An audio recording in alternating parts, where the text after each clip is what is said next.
Hello, everyone, and welcome to another episode of Money Minds, a podcast series by The Morning Money. I'm your host, Akil Riaz, and today with me is the CEO of Sri Lanka's largest coffee brand, Barista. Mr. Dilupa Pathirana, welcome to the show. Thank you, Akil. Thank you for having me. So, Mr. Dilupa, before we jump into the brass tacks or basics of the brand, I would like to ask you if you could give us a walkthrough of your journey in the corporate sector over the past few years. Okay, I started my career as an assistant, marketing assistant at Unilever. That was my intern when I was a university student. So after finishing my intern, I was not recruited to Unilever. So I find myself at Sri Lanka Insurance as a brand executive, and there I worked about a year. At that time, I finished my university degree and CIM, and after that, I got myself positioned as a brand manager at Asian Airlines Insurance, and then there I worked about three and a half years, and then joined Rich Life Dairies as a brand and communication manager. So there I worked about another 2 years, and then I got opportunity to work with Lion Breweries, where I joined as an activation manager and ended there after about 4.5 years as a category manager. And then my next move was to Ceylon Hotel Corporation as a marketing head, and then I ended up there marketing and operations head. Then only I got this chance to move into Barista as a general manager. Now it's been 7.5 years at Barista, and if you really look at the highlight of my career, and I'm very happy to say that I have been a marketer throughout. I think if somebody is pursuing a career of marketing, I have been in most of the positions that a marketer would go through in his career, from trade assistant to brand executive to brand manager to category manager to up to here. So I'm very grateful to the companies that I worked with, frankly. Did so many mistakes, but they absorbed it and I learned it. And then more than companies, sometimes the people I met, the bosses, subordinates and teammates. And I'm determined to learn more even here at Barista and do more. That's the whole purpose of my career. So now that you've given us a walkthrough and a little background to your corporate career, I'd like to take a deep dive into the brand itself. Barista coffee cups are known for their articulate and very colorful designs. In your perspective, since you mentioned that you've been a marketer throughout, how does Barista seek to define a great coffee experience and beyond the cup itself? Yeah, actually, the design of the cup, I think, is the easiest thing to do, and that can be done overnight, maybe with a nice, good artwork guy. But coffee experience, maneuvering that is a far more difficult task, and I think we've been working for 7.5 years, or maybe even 23 years to do that and to perfect it.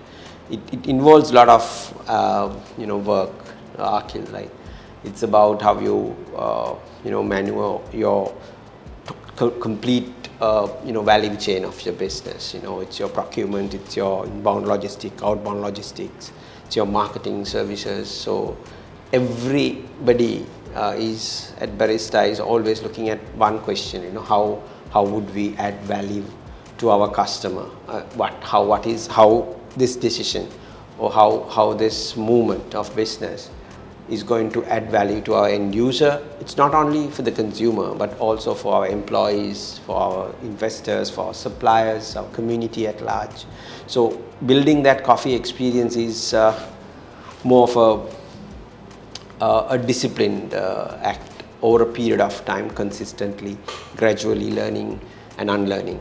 So I think it's more of a purpose than just designing a cup. It's a very little thing, but we are working so hard on our total experience and total value chain. Yeah.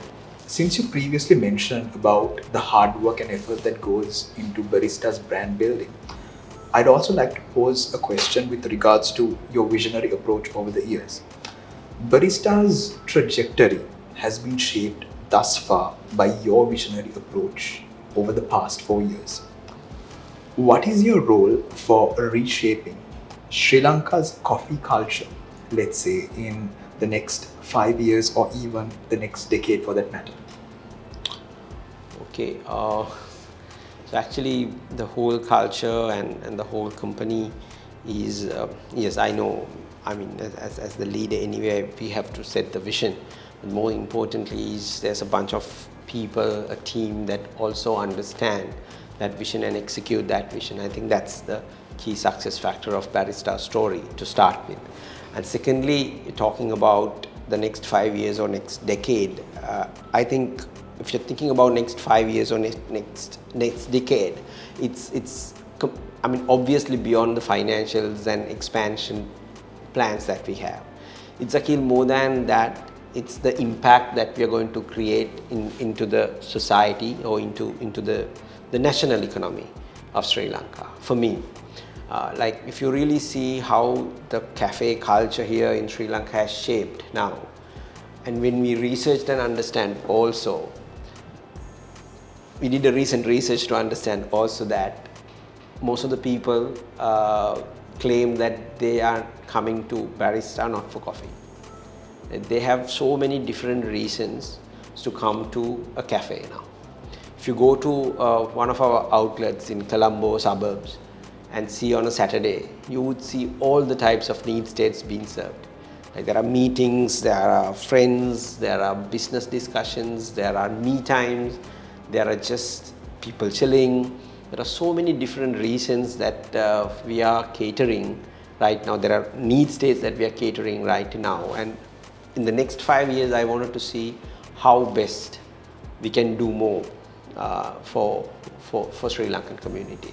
Like I always feel like there is this undefined or unutilized need in Sri Lankan market where they need to find a place where something in between home and office, like in Starbucks also they call it the third place.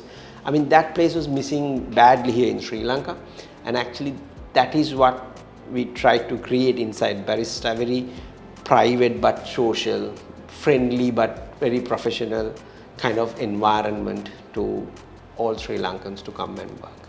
Now when I say that, now we have 78 outlets in 14 districts, and we have more than 105,000 square feet of cafe space, about 3,200 chairs and seats, and about 570 employees working. And most of them, we did our internal information says 76% of my total baristas are less than 25-year-old. Right, so that's giving a lot of opportunities and skill sets to youngsters in Sri Lanka. So I think it's more of a purpose than some numbers or some financial targets or expansion targets. And when you ask me what is my role in it, I would say I always remind myself what's my role. My role is always to look after the people who are looking after the community. Like my set of people, I want to make sure that I train them well, motivate them well, treat them well so that they can do their job to the fullest. That's my role. Since you mentioned about the coffee culture in Sri Lanka, you should also know by now that barista and coffee are synonymous in Sri Lanka. You cannot travel a few kilometers without coming across a barista outlet. So take all this into account. How do you approach choosing new outlet locations, that is within urban, suburban or tourist hubs? All right. My honest answer to this is everybody says the most critical factor about a food and beverage is location. I agree that, and in the early initial stage of the business also we were very, very particular about finding the right location, right address, right side of the road, and right traffic, right density.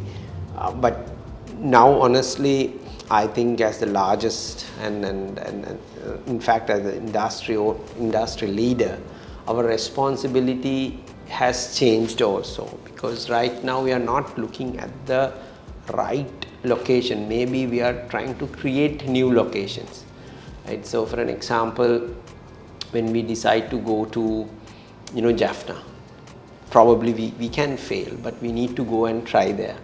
And also Kurunagala, locations like that. Even very recently we opened one in Venapur. That was the first of that kind in Venapur, and then we see a great results. And sometimes we don't get the great results, but we could not forget the fact that as a industry leader, we need to always work on fueling the industry capacity, right? And then to find new users of coffee, new usage of coffee, and new users of coffee. So that's the mantra for Barista now, because we have decided, okay, we are in the game of scaling, and you can't be competing in Colombo, and right now, as a matter of fact, even in the urbans, right? So that's more saturated right now. So might as well take a risk because of our financial disciplines that we have built over the years, and also our experiences. I think we were the best people to go and, get that risk and do it properly. So if you do it properly, again, that connects to the purpose of Barista, that we don't want any Sri Lankan to compromise on coffee experience. So that any Sri Lankan part comes across Sri Lanka. So it could be even Matara, it could be even, Badulla, it could be even Kataragama, it could be even Napua or any other location for that matter. So right now I would say we are not chasing a particular address, but we are chasing new coffee drinkers. So our strategy has changed a little. We've spoken about you as an individual and the brand so far. My next question is aimed at the people who make up the brand. Barista developed Sri Lanka's first NVQ level 4 barista training program. How does this both shape and elevate national coffee skill standards? All right. So this also goes back to 2021. Akhil, those days, when somebody of one of our baristas, if they want to go abroad or if they find a chance to go and work in a different country, they always come for us to get a service letter. And also they are coming and asking me, sir, can you do a small recommendation letter for me? Because there was a need of a recognition for this, profession in Sri Lanka. And also I was thinking, if we are thinking very serious about this coffee industry and building this coffee industry to a bigger or national level, we really need to get our baristas and their qualifications, and we need to think about it more seriously, and we need to give the due respect to them. So that is how the whole idea of getting national qualification for barista started. And then it was a very difficult journey, to be honest, right? Because we want to get TVEZ and NITA's approval to get an NVQ certification in Sri Lanka. And that was not an easy task, of course, because there was no syllabus, no curriculum was built on this, and nobody had done it. And that's a very tiring process, to be honest. So, but Barista thought, yeah, let's do it. And I have a great NPD and training manager, and also my HR team. We got together and we designed a curriculum for this, and then got approved from TVEZ and NITA. And initially we did the NVQ3 certification. So we did about 12 batches of students, baristas, and after that, about 1.5 months ago, we were awarded the NVQ4 level because of the quality of the training program that we were conducting. It's more than a milestone. I think it's the impact that we created, Akhil, right? Now Sri Lanka has a nationally qualified qualification for baristas. That's number one. Number two is, unfortunately, Barista is the only institute right now offering that NVQ4, but that NVQ4 is open now. Any institute that would like to take that status can go and take it. So that's something, good thing that we have done to the industry. And secondly, about the employability, right? All the baristas who went through NVQ 3 level up to the last 12 batches, we have given them job opportunities at baristas because we are also expanding and we have actually good opportunities for baristas. So it's about 100% employable skill set and NVQ level certification. I don't think here in Sri Lanka we have that kind of an NVQ certification for any other profession, which has 100% employability. So barista has it, and our plan is to improve this and then give Sri Lankan youngsters a new hope, right? If you have not got selected to the university, if you have not got financials to go and work or go and get a university degree privately or even to go abroad, you have a way out. Today we had the 13th batch intake and there were about 300 students interested, but unfortunately we had about 50 openings for that. So we recruited 50 very young, about 19-year, 20-year-old. I think after 6 months' time they will get an internationally recognized skill set which will never put them in unemployment for the rest of their lives. So that is the impact really matters more than anything like all these certifications. So we are very happy about it. We went through various facets over the past few minutes, from your personal journey to the brand to the people who make the brand. Now I'd like to pose a question with regard to the brand's ethos. As part of Barista's ethos, the brand has taken some bold steps towards sustainability and corporate social responsibility over the years, such as making your coffee cups biodegradable, sharing meals with SOS Children's Villages. Can you share some key milestones you're proud of in this regard? Actually, I've lost track of milestones because I really don't count them on papers, but I remember a couple of things that we have done. It's the Share a Meal campaign, for an example. We started in 2020 when I think 2020 was the worst financial year for barista. We never had money to even to donate, but the national director of SOS, Mr. Divakar, is a friend of mine, and he was talking about the difficulties of raising funds for SOS Village because it was the COVID time. At that time also we only had the heart. We said, okay, fine, I'll do something. And then on my way only I was thinking, how can I do anything when we are not also in a position to, probably even, pay our salaries at that point of time. But CSR has never been a good year's, decision for us. It's the way of us doing business.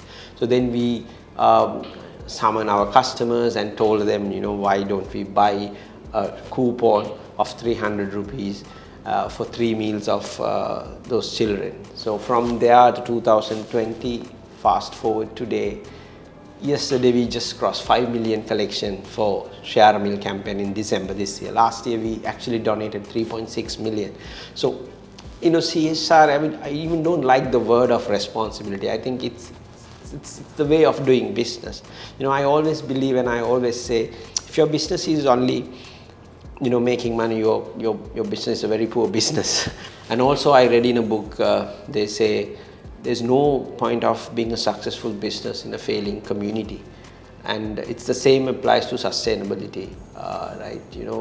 We have actually borrowed this planet from the future generation, and we need to definitely keep that and go better than what we found it.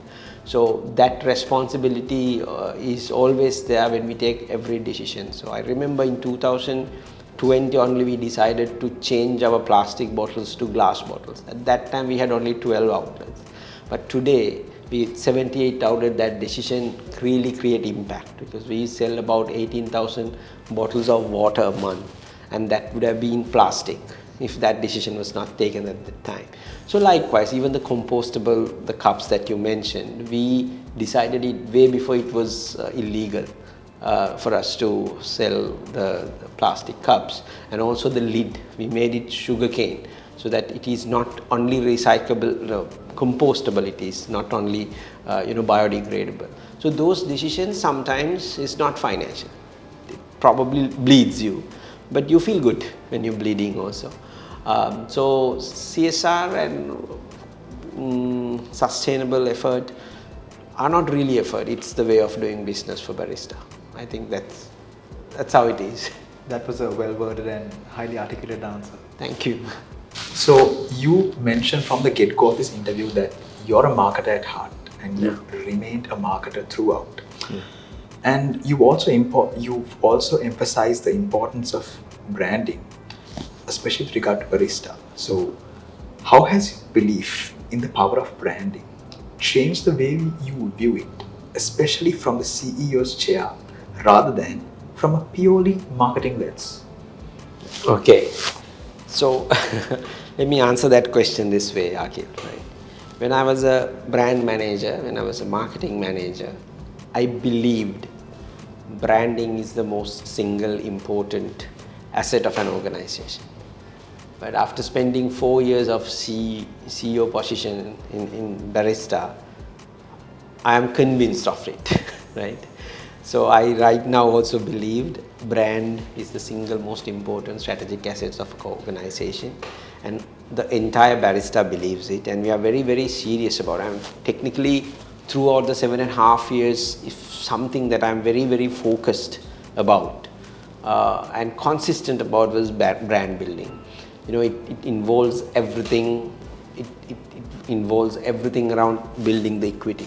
It's about creating the right brand awareness among the right TG target groups, and then how they perceived our brand, the quality of our brand, and how we associate our brand with other brands and events and organizations, and how we deeply connect with our customers to create meaningful loyalty.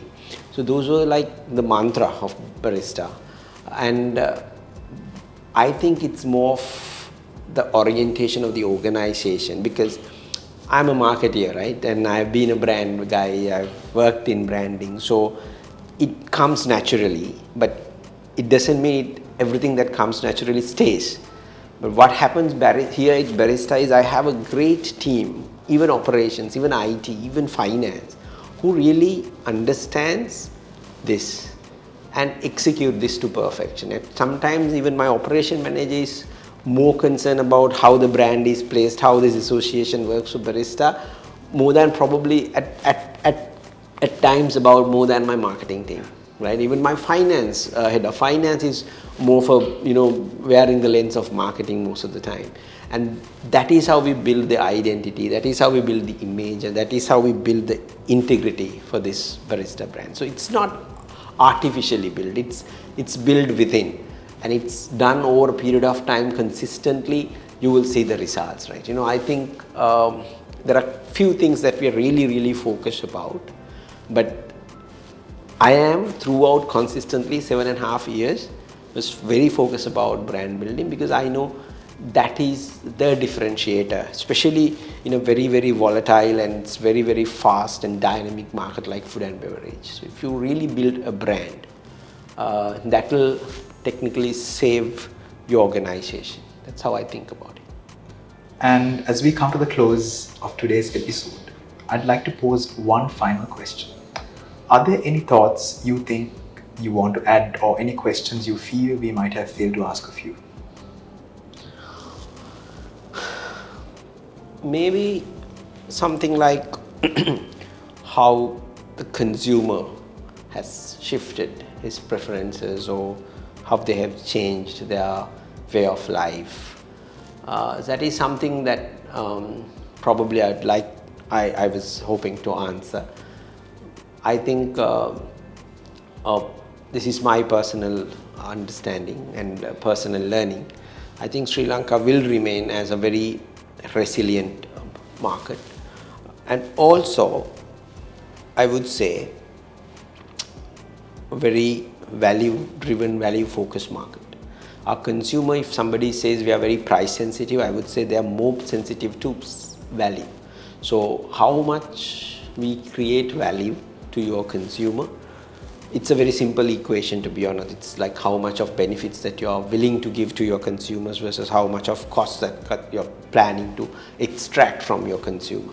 So if you can, work on these two factors, the benefits, the functional benefits and emotional benefits, and then the cost in terms of not only pricing, but also the effort and risk of, consuming your brand. If you are working as a marketer, if you work on this, that formula will never fail you, right? So that's a very universal formula that every Sri Lankan business, because our consumer is a very good, I'm not saying value seeker, but very sensitive to value. They really react to value. So as a marketeers or as business, that we really need to understand and master this value generation, because in recent definitions of marketing, they also say marketing is a value generating process. So that's the business we are all in, whether it's FMCG, whether it's food and beverage, whether it's manufacturing. So it applies to everybody. Thank you so much for those well-worded, well-articulated and highly important answers on your perspectives as a CEO of Barista. Thank you. It's been fascinating to hear about the journey of not just the brand, but also your personal journey that helped build it. And most importantly, the important perspectives you managed to bring into this conversation. To our viewers, we hope you found this conversation both stimulating and interesting, just as much as we did. Until next time, I'm your host, Akhil Riaz. Thank you for watching episode 3 of Money Minds.